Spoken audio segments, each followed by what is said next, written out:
দর্শক 47তম বিসিএস এর প্রিলিতে উত্তীর্ণ শিক্ষার্থীদের আজকে যে পূর্ব নির্ধারিত যে কর্মসূচি ছিল লং মার্চ টু যমুনা, সেই লং মার্চ টু যমুনা কর্মসূচি সফল করার লক্ষ্যে কিন্তু কেন্দ্রীয় শহীদ মিনার থেকে তারা একটি বিক্ষোভ ও প্রতিবাদী মিছিল নিয়ে আসে। সেই মিছিলটি কিন্তু আমরা ধারণা করতে পারছি যে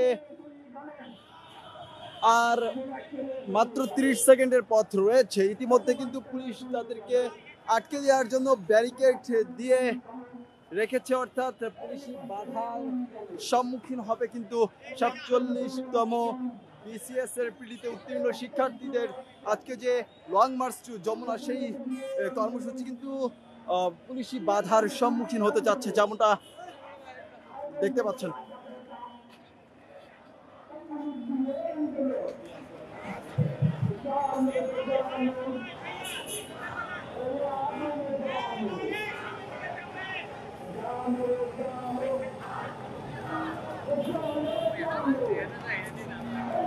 পুলিশ কিন্তু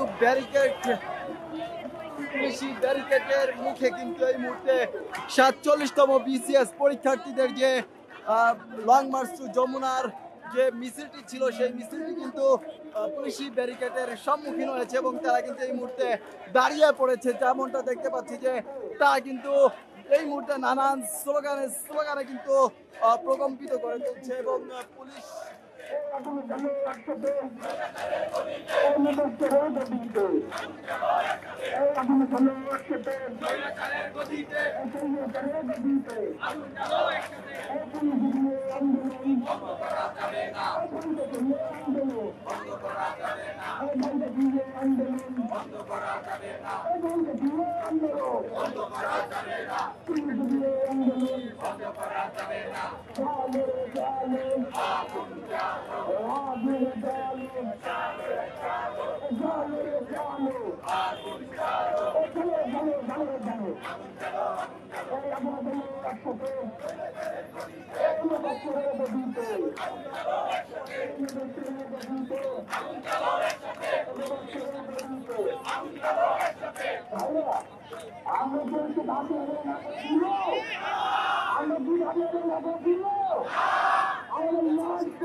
দর্শকের দাবি আদায় না করে ঘরে ফিরবে না, এমন সব হুঁশিয়ারি কিন্তু দিচ্ছে 47-এর প্রিলিতে উত্তীর্ণ পরীক্ষার্থীরা।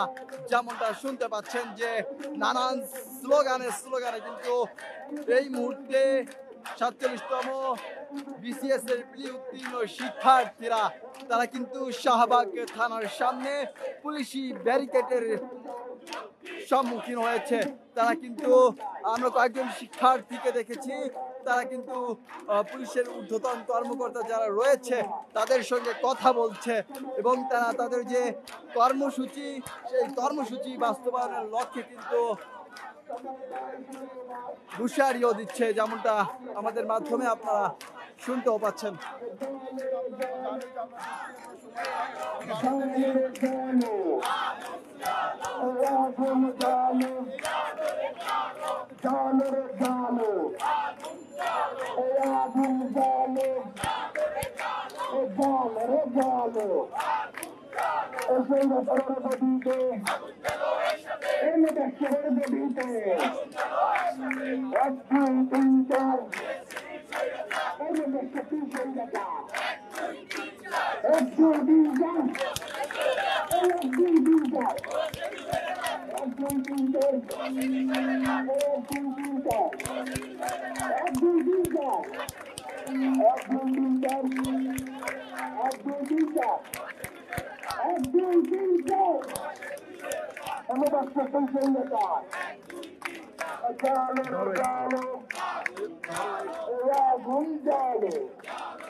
আমাদের আপনাদের সাথে কোনো বিরোধ নাই।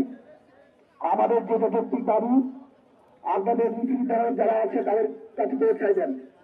আমরা সবার কাছে গেছি, আমাদের দেওয়ার একদম ঠিক থেকে গেছে। তো আপনারা আমাদের যৌক্তিক দাবি মেনে নেন, আমরা রাজপথ ছেড়ে দেবো। দর্শককে যেমনটা শুনতে পাচ্ছেন, নানান স্লোগানে কিন্তু প্রকম্পিত করে তুলছেন 47-এর বিসিএস পরীক্ষার্থীরা। এখানে আশা করছি এখন যদি সেটা পসিবল না হয়, একটা বিসিএস একটা প্রিলি দিকে আসার জন্য আমাদের 1 বছর 1.5 বছর কষ্ট করতে হয়।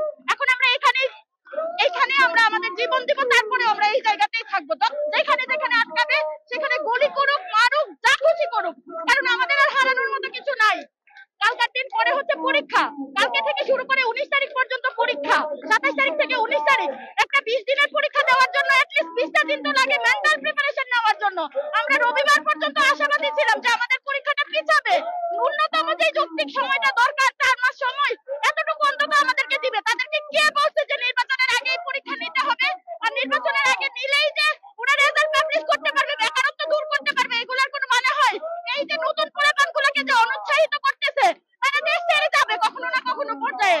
কিন্তু আমাদের শেষ পর্যন্ত কথা এটাই, যদি আমরা মরেও যাই তাও আমরা আজকে রাস্তায় থাকবো, আমরা মরে যাবো, তারপরেও আমরা আমাদের দাবি আদায় করে থাকবো। ইতিমধ্যে আপনাদের বিসিএস এর যে 27 তারিখে বিসিএস হওয়ার কথা রয়েছে, তার আসন বিন্যাস কিন্তু জানিয়ে অ্যাডমিট হল সবই প্রকাশ করেছে। রবিবারের পরে তারা প্রত্যয়নপত্র দিয়েছে, কিন্তু আপনাদের তো দেখতেছেন এই পোলাপানগুলোর এই অবস্থা আছে যে 27 তারিখ পরীক্ষায় বসবে। এরা কি ক্যান্ডিডেট না, এরা কি স্টেক হোল্ডার না? এটাই কথা। আমাদের পরীক্ষায় বসার মতো অবস্থায় আছে। আমরা 20টা দিন আমরা একটা যৌক্তিক সময় চাচ্ছি, অ্যাটলিস্ট আমাদেরকে আর 2.5 থেকে 3 মাস দিতে হবে। আমরা একটা যৌক্তিক সময় চাই, এটাই কথা। অন্যদেরকে যেভাবে দেওয়া হয়েছে আমরা 24 পরবর্তী বাংলাদেশে সেটা আশা করি নাই। আমাদের এটাই কথা যে দেখেন পরীক্ষাটা শুরু হবে 27 তারিখ থেকে 19 তারিখ পর্যন্ত পরীক্ষা ডিসেম্বরের। এই 20 দিনের যে পরীক্ষাটা চলেই 20 দিন ধরে, সেটা কি আসলে 1.5 মাসে প্রিপারেশন নিয়ে দেওয়া সম্ভব? 1100 মার্কের পরীক্ষা। এখন আমাদের ফিরে যাওয়ার আর কোনো উপায় নেই, কারণ আমাদের আগামী পরশু থেকে আমাদের পরীক্ষা। তো আমাদের এটাই যে আমরা মরে যাবো তাও এখানেই থাকবো, এটাই। জানি না, এই বাংলাদেশে রক্ত ঝরানো পর্যন্ত কোনো কিছু হয় না। এটাও তো আপনারা আশা করেননি যে শেখ হাসিনা পড়বে, ইউনূস এসে বসবে, এই সরকার এসে এটা চালাইতে পারবে। কখনো আশা করেছিলেন 5 আগস্টের আগে? কখনো আশা করতে পারেননি। জানি না কি হবে, কিন্তু এখানেই জীবন যাবে। পিএসসির চেয়ারম্যান তার রুট ম্যাপ দেখাচ্ছে। এখন বলেন, প্রতি বছর নভেম্বরের 1 তারিখ হচ্ছে গিয়ে বিসিএস এর প্রকাশিত হয়, সার্কুলারটা প্রকাশিত হয়। তাহলে সেই হিসেবে 50-এর সার্কুলার কোথায়? তার রুট ম্যাপ দেশে দেখাচ্ছে। রুট ম্যাপ 50-এর সার্কুলারের ক্ষেত্রে কোথায়? সবকিছু কি তাদের পক্ষে সম্ভব নির্বাচনের আগে রেজাল্ট দিয়ে যাওয়া? পিএসসি সরকার আমাদেরকে এটাই দেখাচ্ছে, তাদের রুট ম্যাপ। কিন্তু এটা একটা অযৌক্তিক রুট ম্যাপ, যেটা ফ্রিলি হইছে 10 মাস পরে, সেটা রিটার্ন নিতে চাই তারা 1.5 মাসে। যে পরীক্ষাটাই শুধু দিতে হয় 20 দিন ধরে। প্রথমত আমরা শহীদ মিনার থেকে আসছি, যমুনার উদ্দেশ্যে রওনা দিয়েছিলাম, কিন্তু এখানে শাহবাগ মোড়ে আমাদেরকে রোধ করা হয়েছে, পুলিশ যেতে দিচ্ছে না, আপনারা সেটা দেখতে পাচ্ছেন। আমরা যে কোনো মূল্যে হোক আজকে এখান থেকে যাব এবং দাবি দেওয়া আমাদের আদায় করে ছাড়বই। আমরা যমুনাতে যাব এবং সেখানে গিয়ে আমরা অবস্থান করব, এটাই আমাদের আজকের কর্মসূচি। এবং একই সাথে সারা দেশে বিভিন্ন বিশ্ববিদ্যালয়ে রেল ব্লকেট এবং রাস্তা অবরোধ কর্মসূচি চলছে। আমাদের দাবি দেওয়া আদায় না হওয়া পর্যন্ত আমরা এই পথ ছাড়বো না। আমরা যে করে হোক সামনের দিকে অগ্রসর হবই। 27 তারিখে আপনাদের পরীক্ষা হওয়ার কথা রয়েছে, পরীক্ষায় বসবেন কিনা? ভাই, একটা সহজ কথা, এটা আমরা আগেও বলছি, আমরা পরীক্ষা বর্জন করব। প্রয়োজনে আমরা পিএসসির সামনে 27 তারিখ সকালবেলায় এডমিট পোড়ানো কর্মসূচি পালন করব। দর্শকরা যেমনটা বলছিল, প্রয়োজনে 27 তারিখে তারা পিএসসির সামনে বিসিএস এর লিখিত পরীক্ষার জন্য যে অ্যাডমিট কার্ড, সেটি তারা পুরানো কর্মসূচি পালন করবে, এমনটা কিন্তু জানিয়েছে 47তম প্রিলিতে উত্তীর্ণ এক শিক্ষার্থী। অর্থাৎ তারা যেমনটা বলছে, যে কোনো মূল্যে হোক তারা তাদের যে দাবি, সেই দাবি বাস্তবায়ন করে ঘরে ফিরবে।